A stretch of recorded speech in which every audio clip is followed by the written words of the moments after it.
What if Oda wrote Maki? This one question caused a war between Jujutsu Kaisen and One Piece fans. Suddenly, Oda is getting dragged online. People are saying he can't write female characters, that One Piece is just fan service now, and that Jujutsu Kaisen somehow does it better. Some of these takes are fair, some miss the point completely. So let's break down what the One Piece slander got right, what it misunderstood, and how both fandoms ended up exposing their own blind spots. After the release of Maki's Zenin Clan Massacre episode, one guy asked, what if Oda wrote Maki? And then narrated Maki's iconic panel and redesigned her like a stereotypical One Piece girl, with tiny waist and exaggerated curves.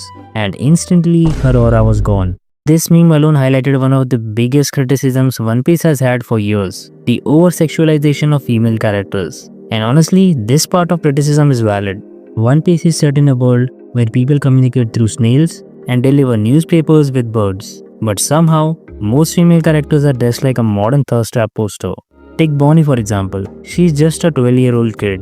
But even she's turned into a busty woman during her transformation. Now some of you are gonna say, she turns into an adult so it's fine. But her actual age in the story is 12. Hiding behind technicalities like that is the same excuse people use when they sexualize child-loving characters and then say, oh but she's actually 3000 years old. That logic is nasty no matter how you try to justify it.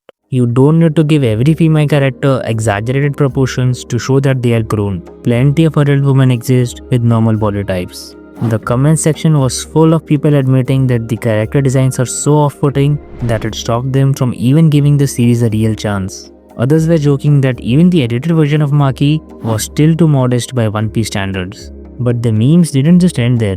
Some Jujutsu Kaisen fans gave Maki a dishwashing domain, basically mocking how female characters in One Piece often get pushed into supportive domestic roles. And this is where the criticism starts to get sloppy. They made another meme showcasing that if Oda wrote the Zenin Clan Massacre, then Maki would just cry for help like Nami or Robin, and the male cast would come save her. I don't completely agree with this one. Yes, there are multiple instances where main female leads were saved by men, but the opposite has also happened. Nami is a navigator. She isn't a frontline fighter. Despite that, she has helped the crew many times. Robin also saved Sanji from a Tobiropo member in Wano, and there are multiple strong female characters who can go toe-to-toe with some of the strongest in the verse. So the helpless narrative just doesn't hold up. A One Piece fan fired back by pointing out that except Maki, Jujutsu Kaisen has done a pretty terrible job at handling its female characters.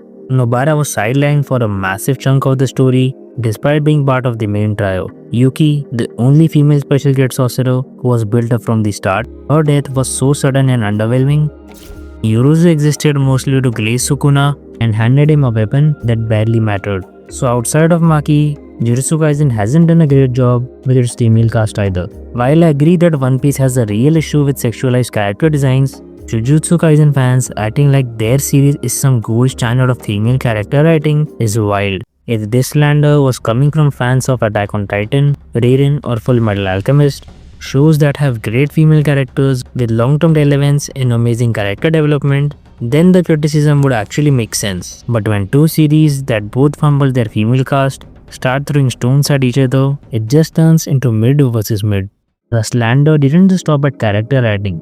People also went after One Piece's pacing, which has been its biggest complaint for years. Now we all know One Piece resorts to Indian serial pacing, where you show one scene 10 times from 10 different angles, but Oda isn't completely at fault here. For long-running anime like One Piece, pacing is decided by the animation studio and the production committee. They decide how many episodes per year the show must air and how to avoid catching up to the manga. The slow pacing that people criticize is not primarily bad writing by Oda, it is the inevitable result of a weekly anime adopting a weekly manga. Oda releases roughly 30 to 35 chapters per year due to breaks. The anime produces around 40 to 50 episodes per year. If the anime adapted 2 to 3 chapters per episode like a seasonal anime, it would catch up to the manga in months. So Toei uses extended reaction shots, repeated flashbacks and recaps to stretch limited source material across more runtime. This is a production model problem, not an Oda problem. This is why Naruto and Bleach had so many fillers. One Piece avoided large filler arcs but paid for it with extreme pacing issues. The pacing criticism is valid, but blaming it all on Oda makes zero sense. The slander comes from people who do not understand how anime adaptations work. which is exactly the kind of take we expect from a fandom that cannot read. So if there's one thing this whole what if Oda wrote Maki moment proved, it's this. Memes are really good at exposing patterns and really bad at being fair. They can point at a real problem, but they can also flatten everything into one loud take. One Piece does have a clear pattern when it comes to sexualizing female characters. That criticism is earned, but once the conversation turns into fandom point scoring, you are just watching two sides fight over who gets to act superior. That's all I had to say about this One Piece vs Jujutsu Kaisen meme ball. But if you wanna know how come passion to Jujutsu Kaisen, then click here and I will see you in the next video.